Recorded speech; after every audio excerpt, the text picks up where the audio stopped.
All right, welcome back to another project by Jay, you guys. And today's project, we're taking care of the shocks and the rear shocks, so the front and the rear. This is kind of like a little kit. It comes with the lower control arms. Also comes with brand new lower ball joints. We are going to DIY this, so let's get started. All right, since we're tackling the front end first, all I did was just pretty much just jacked it up from the lower subframe. I did one side at a time, so that's why you can see me switching over. And at this point, I already got the back of the wheels both chalked, so it's not gonna roll back. And then here I am just pretty much just taking off the two front wheels, so that way I have access to the area I'm working with. All right, now we got the front wheel off. So this car did come from the Midwest, as you can see. It's a lot of rusted parts. Looks okay. Inspect the ball joint. Oh, look at all that rust. Ball joint looks okay too. So on the driver's side, this ball joint was actually okay, but it was the passenger side that was completely torn up. So I figured we might as well just replace both at the same time. They're just 3 screws or 3 bolts right here. But yeah, I haven't really touched this car too, so that's kind of my first visual of it, how it looks underneath too. All right, now that we got the wheels off, we are going to come up from the top, and then we're going to remove this whole cowl system pretty much right here. This includes all the wipers, this whole plastic piece, and then since we are also taking all of this stuff off, this should allow me to get in the back of the engine to switch out those.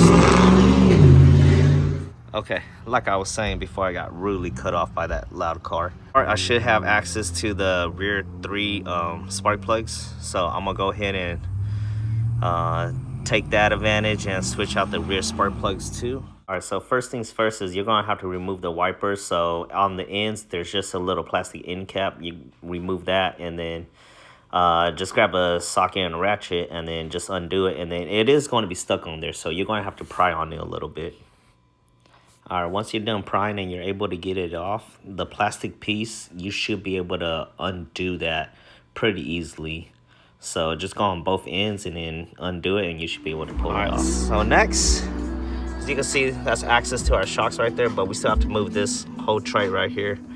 We have to remove the motor for the wipers. And then this whole wiper motor assembly is just held in by 2 10 mils, and don't forget to disconnect the wire connection from it, and then you should be able to access this whole tray with just 10 mils, and on both ends it's just 2 14 mils holding the shocks in. So once you get all that, you should be able to remove the tray.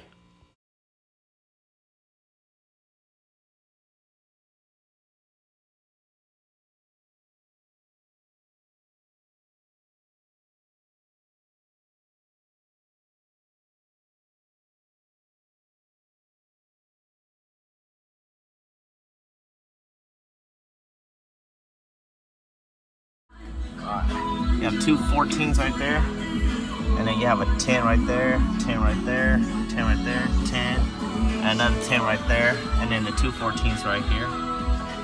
And we should be able to just slide this out.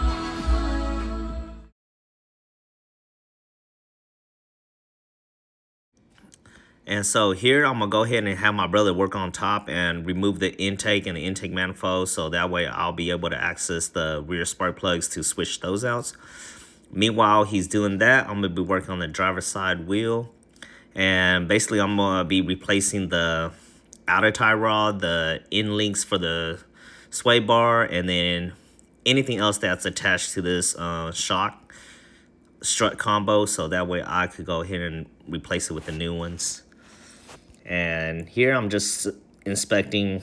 My original plan was to replace that lower control arm, but after inspecting it and it looked just fine, I was like, all right, we'll just leave it as is and basically just replace all the other parts that need replacing. All right, so I've been working on the bottom, taking off the brake caliper. Brake caliper is super rusted. Even the boot on it came off, as you can see, that far one. Took that off. Is only two 14s here and there, and then a 12 mil holding the brake line and the ABS in. Other than that, I think I could start disassembling the front unit. Take these end links. Looks like it's connected to the sway bar, so end links. Take those apart, and then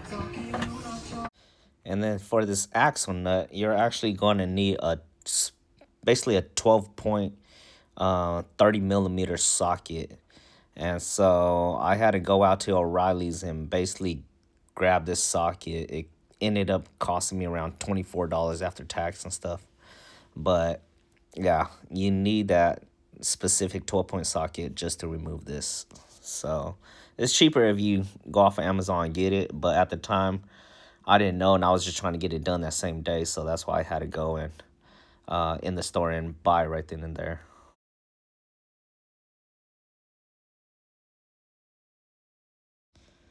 And here, basically just removing the cotter pin for the outer tie rods, and then trying to basically loosen all this assembly so that way I could start removing the shock. And so here I just basically trying to move this the brake caliper holder.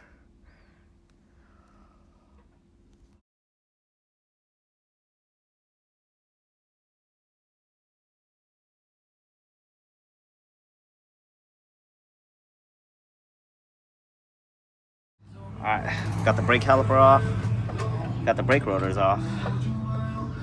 You get a better sense, so we do have to take off. Luckily I already took off the nut for that.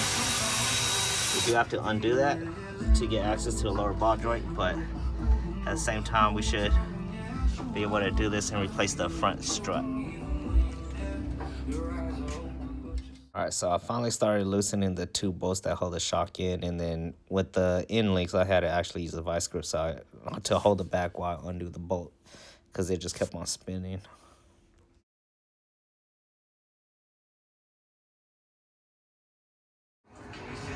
Alright, so you guys see we got it apart. Right now this thing is only held up with one bolt up there, so really we could change that out.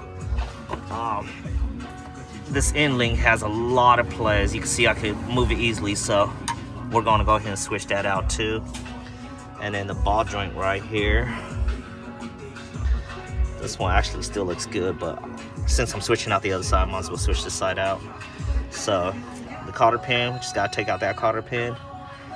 This looks like a 19, so hit that with the 19, loosen it, and then I should be able to take off this knuckle. While I got this knuckle off, I might just wire brush this whole thing. And then, yeah, we should be able to attack the lower ball joint.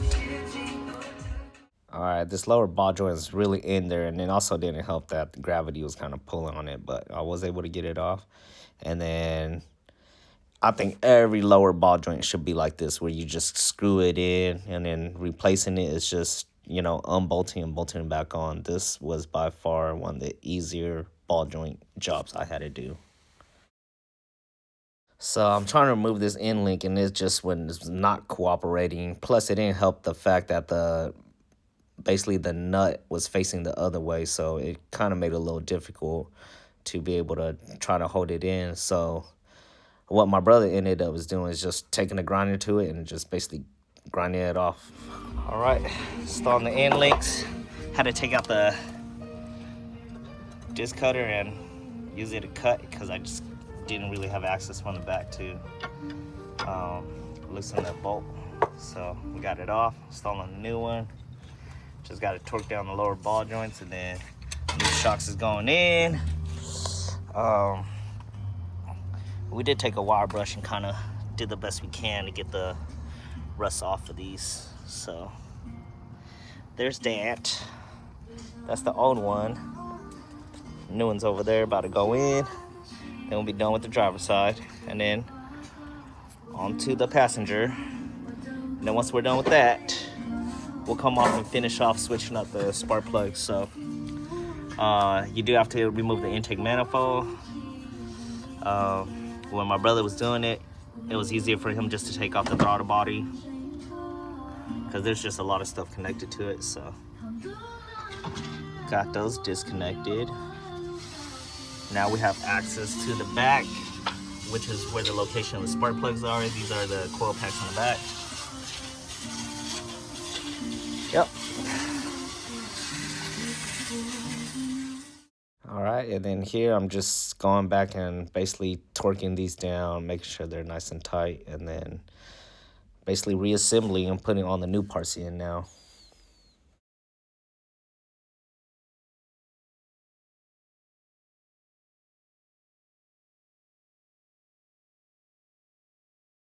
All right, and then the lower ball joint here, I am basically greasing it up. And I usually don't like the one with the grease plug, but this one kind of worked out because it wasn't in the way and it was actually on the bottom and out of the way of anything, so it worked out. All right, about to spray paint that black. And then on the other side, clean the rotor, but for the most part, we got this done. Got the new tie rod on, new end links are on, new ball joint is on. I'm just going to go above and torque down the new shocks. And then once they get that painted, the knuckle will go back on. Reuse all these?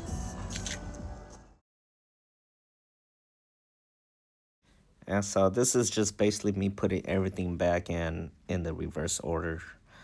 Just making sure they're all tight, torquing things down to the right specifications. And yeah, basically just putting all of this back together and then getting ready to tack on the next side.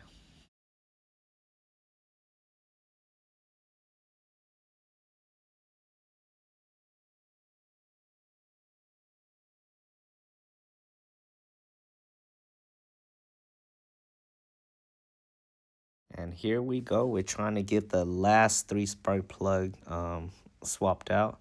So as you can see, that is the opening for the intake, and that's why I got a piece of towel over it to make sure that nothing falls in there while we're like wrenching right over it. So the rear, you won't be able to see much from this angle, but basically I had to put the socket in first and then grab an extension and then put the extension on and then grab the ratchet. So I had to basically do it piece by piece to be able to fit in because the back was just that much tighter and you didn't have much clearance. But it is possible to do it that way though. And then of course you have your 3 front ones here that are easily accessible. The only thing was that the tabs that were connected to the coil packs, it kept breaking off. I think it's just because it was just so heat soaked and it's just a piece of plastic that by the time I went to touch it, it just broke off. So it broke off for all 3 of these in the front. All right, so we got all 6 of them pretty much switched out. Now we just got to put the intake manifold back on.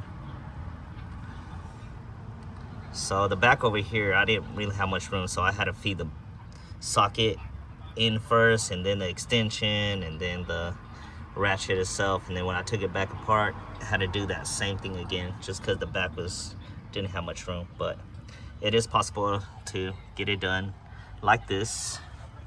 So now it's just reassembling everything back together.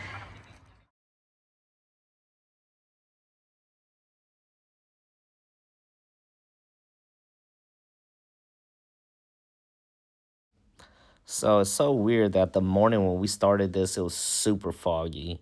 And then by now, it was just pretty much, it was just hot at this point. So I just kept my hoodie on to prevent any dust or debris from falling inside.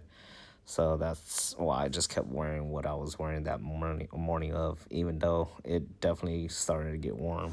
All right, so got this tire done. Got the spark plugs switched out, everything back on. Just got to get this side back on. We did get some new brake pads and rotors. Thanks to my brother, went out and got them. So we did get new pads and rotors. The only thing left is just the rear shocks. So after we're done putting all this back together, it'll be the rear shocks and then we'll be done. All right, and then to do the rears, All you have to do is just open these up. Oh, okay. Let me grab a flathead. All right, so to get access to the rear, you basically just pop these off, and then there's a little rubber boot. You just have to take it out, and there you have access to your rear shocks at the top, and same thing on this side. So right now I got the rear seats down, and with the rear seats down, because the rear seats, they line up right here, so kind of in the way, but yeah, it's just one bolt on top, and then the rears are pretty easy. I got the car up on jacks, but this is just to show you guys. Really, you don't need the jack. You should be able to slide underneath, and then it's just this one bolt that's holding it in. All you have to do, it's not even a bolt, it's just a nut. Loosen the nut, and then all you have to do is just pretty much hit it and just slide it out. And basically get the top loosened, and then come down and get the bottom loosened, and then you should be able to just slide it out and then switch the new ones in. As you can see, I already did the rear. Didn't get it on camera, but I figure I wanted to show you guys. And yeah, as you can see, the rear is still rusted and whatnot. So yeah, other than that, this is the shocks. And so this is kind of a before photo of it, and then this is the after. So as you can see, it, especially the front, you can see it sits up way higher. And as for the rear stayed, to me, it looked like it stayed the same, but it's a good thing we did replace the rear shocks, because it definitely needed the rears getting replaced. All right, and this pretty much concludes the install for this video. Don't forget to like, comment, subscribe. Until the next video, you guys, take care.